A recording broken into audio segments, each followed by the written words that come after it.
Саламатсыздар ма пайдаларына көрермендері, бүгінгі видеомызда жөтелді үй жағдайында қалай емдейміз, осы жайында айтатын боламын. Видеомыз басталмас бұрын каналға тіркеліп, лайк басып, пікір қалдыруды ұмытпаңыздар. Күнделікті жаңа видеолар ұсынатын боламын, видеоларымды жіберіп алмаңыздар. Жөтел иммунды жүйенің әдеттегі қорғанысты рефлексі. Тамаққа жиналып қалған қақырықты түсірудің жолы. Бұл жағынан алып қарасақ, жөтел жай бір нәрсе болып көрінуі мүмкін. Бірақ жөтел қақырықты шығара алмаса, онда жағдай қиын. Оның үстіне жөтел жүйкеге қатты тиеді.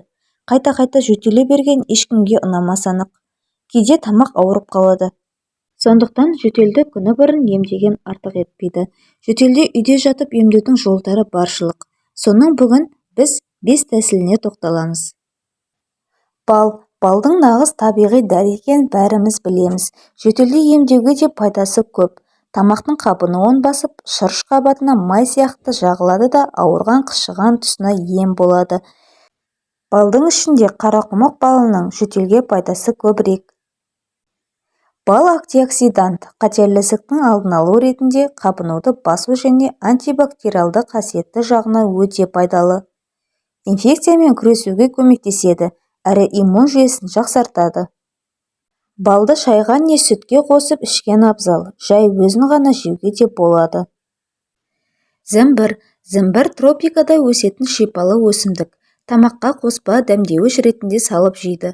Бал сияқты зімбірдің де антиоксидант ретінде микробты өлтіру мен қабынуды басу жағынан пайдасы мол. Зімбір ауызда сілекейдің көп бөлінуіне әсер етеді. Содан ауыз құрғау, тамақ жыбырлау болмайды. Зімбірді жөтелге қолданудың ең тиімді тәсілі шай қосылған балмен араластырып жеу керек. Су. Жөтелді үйде емдеудің оңай бір тәсілі кәдімгі су. Су қақырықты сұйылтуға көмектеседі. Сұйытылған қақырық мұрын мен ауыз арқылы сыртқа шығып кетеді. Жөтел кезде адам көп терлейтіні белгілі. Ағзаға жетпей жатқан сұйықтық орнын толтыру үшін көбірек су ішкен жөн. Ананаста С дәрумені, калий мен магний көп болады. Иммун жүйесін жақсартады. Ананаста бромелайн деген фермент болады. Ол бактерияны ыдыратып жоюға көмектеседі. Тыныс алу жүйесінің қабынуын басады. Жалбыз шай. Жалбыздың пайдасы халыққа белгілі. Оның құрамындағы ментол жөтелге нағыз табиғи ем. Тамақтың қабынуын басып, қақырықтың бөлінуін тоқтатады. Жалбыз жапырағын сол күйінде ыстық суға салып ішсеңіз, пайдалы болмақ. Достар, сіздерге видеом пайдалы болса, видеоға лайк қойып, достарыңызбен бөлісуді ұмытпаңыздар. Күнделікті жаңа видеолар жіберіп алмаңыздар.